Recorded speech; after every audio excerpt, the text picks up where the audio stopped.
সন্ত্রাসী ভোট ডাকাত ফ্যাসিস্টদেরকে এই টিম দিয়ে পূরণ করবো ইনশাআল্লাহ। এই ইনু ভোট ডাকাতদের দূষর, ইসলাম বিরোধী এই ইনু এই তৌহিদি জনতার নয়নমণি আলেম কুল শিরোমণি মুফতি আহমেদ শফি হুজুরকে সে বলেছে তেতুল হুজুর।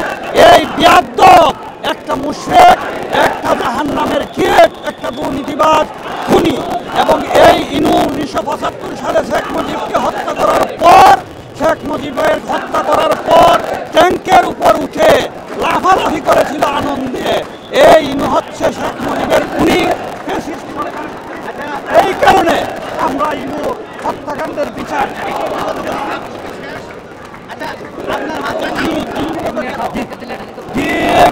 বিষয়টা হচ্ছে এখানে ছাত্র জনতা, উত্তেজিত ছাত্র জনতা ডিম নিয়ে জুতা নিয়ে এখানে ইনুকে ধিক্কার জানানোর জন্য দাঁড়িয়ে আছে।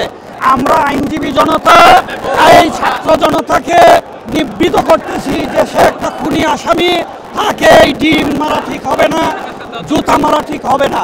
আমরা এটা রক্ষা করতেছি।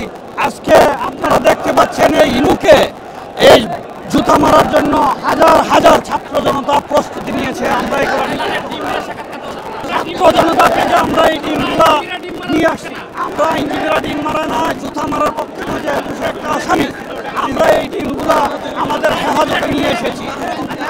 হেফাজতে নিয়ে এসেছি ছাত্র বিক্ষুব্ধ জনতা জুতা, ডিম, পচা টমেটো এইসব নিয়ে এসেছে। আপনারা দেখতে পাচ্ছেন আমরা আইনজীবী জনতা এগুলো আমাদের সংরক্ষণে নিয়ে আসছি। সে যেহেতু একটা আসামি এবং আমরা ন্যায় বিচারের স্বার্থে ইনু ফাঁসি চাই। ইনু একটা খারাপ লোক, এই দেশের স্বাধীনতা সার্বভৌমত্ব সে ধ্বংস করেছে। ইনু ইসলাম বিরোধী হেফাজতের হত্যাকাণ্ড ঘটিয়েছে। এই কারণে আজকে ইসলামের পক্ষের শক্তি এবং সারা দেশের মানুষজন ইনুর বিরুদ্ধে বিক্ষুব্ধ হয়ে পচা ডিম এবং টমেটো জুতা নিয়ে যার যার মতো দাঁড়িয়ে আছে। আমরা এগুলোকে ছাত্র জনতাকে নিবৃত্ত করার চেষ্টা করতেছি আইনজীবী সমাজ, যাতে ডিম বা জুতা দিয়ে তাদেরকে অপদস্থ করতে না হয়।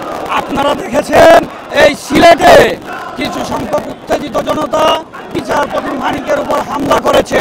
এইগুলো আমরা পছন্দ করতেছি না আইনজীবীরা। আমরা এগুলো নিবৃত্ত করার সর্বোচ্চ চেষ্টা করতেছি। সাংবাদিক বন্ধুরা, আমরা তো কন্ট্রোল আইন শৃঙ্খলা বাহিনীও আমাদের সাথে আছে, তারাও সহযোগিতা করতেছে। আপনাদেরও আমরা সহযোগিতা চাই।